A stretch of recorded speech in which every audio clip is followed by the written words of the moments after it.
Hello, I'm Millie Kestrel. Welcome to Hypnosis.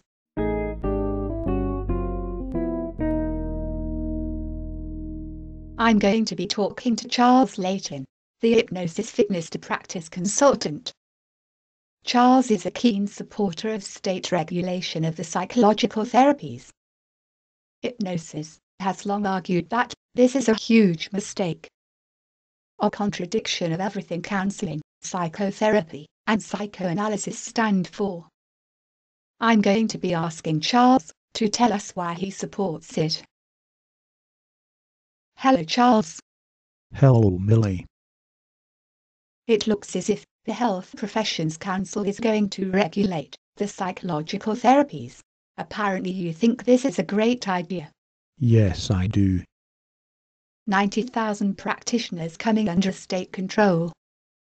Yes, we are going to throw away our freedom, get into bed with the government and have lots of fun. Dennis calls it social insanity. He's wrong. Hypnosis is wrong. But Charles, how can the values of the state and the values of counseling and psychotherapy ever be compatible? They aren't compatible.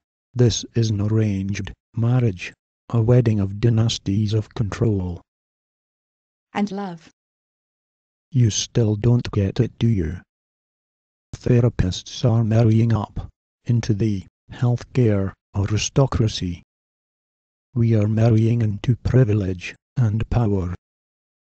And Charles, what about love? The Department of Health, you know, they did us all a great favor. Tell everybody it's for their protection, they said, client protection. It worked really well. But actually, if we are honest and accurate, it's bums on seats that we are interested in. And love.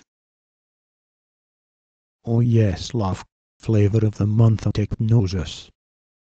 Charles, as you know very well, for hypnosis, love is always on the menu. So, what about people who are struggling, who are looking for help? We have to meet them with love, don't we? Of course. And what are courses and trainings for, if they are not to teach people how to come over as loving and authentic? But today, if you want to really meet people, then there is a deeper, more effective value around. Such as?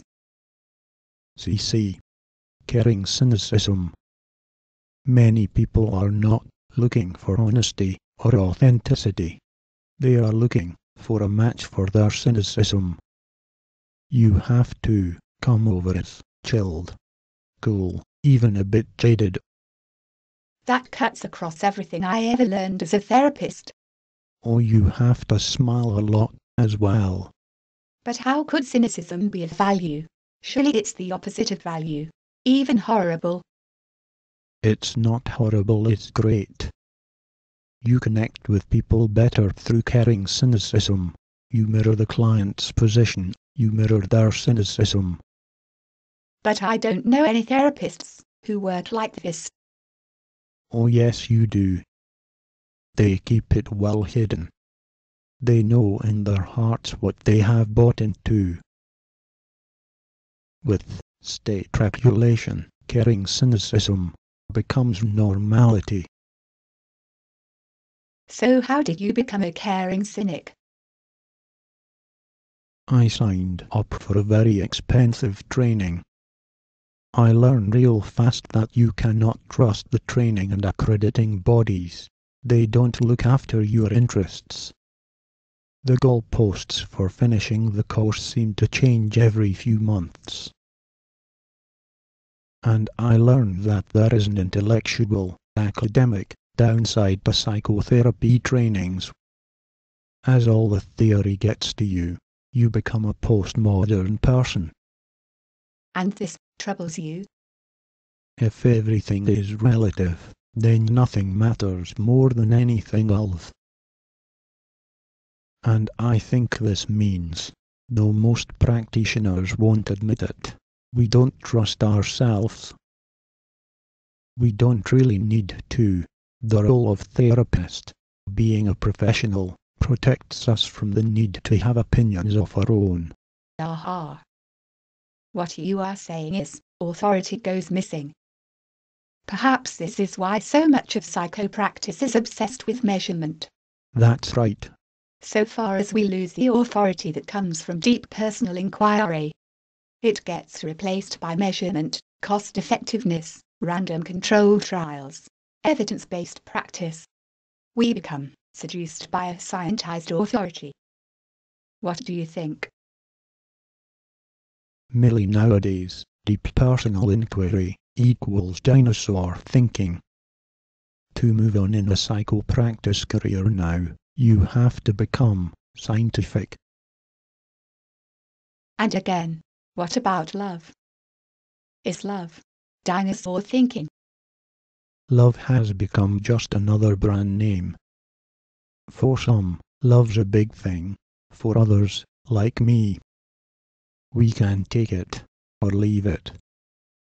And what replaces it is caring cynicism.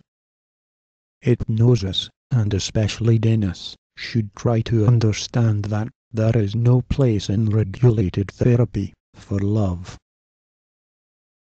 Caring cynicism is about survival in this profession that we have created for ourselves. It's how we stay sane. And this is why so many therapists are so passively accepting of state regulation of the psychological therapies. It's not the whole story, but it will do. Postmodern beliefs so have got into all of us.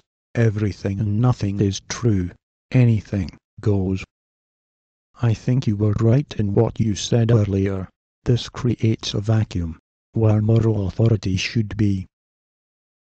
Therapists, like the rest of the population, feel it, and it's generating a backlash. A desire for somebody, anybody, to take responsibility, to be in charge. Somebody that lays down objective, scientific standards. Yes, that's why the HBC is such good news. They command respect. They stand for rationality and discipline. But Charles, there's no more moral authority to be found in science than there is in capitalism. Yes, but neither of them do impassioned rants like Dennis. Charles, behave yourself. And so, to sum up, therapists are looking for a combination of science and the state to supply their missing moral authority. They are. I asked some of the people on the CPD course about it. State regulation. They all agreed. Boring. Well, there was one exception. They all agreed we were already state regulated. It is literally a state of mind. And the one exception? Trish. She thinks it's all crap. She can't bear it. Fitness to practice. Competencies. Standards. National occupational standards and all that.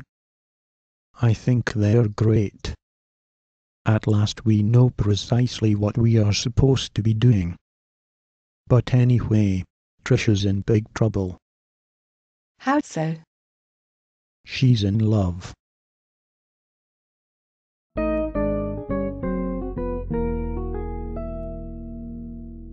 Charles, thank you. Thank you for taking part in this hypnosis event.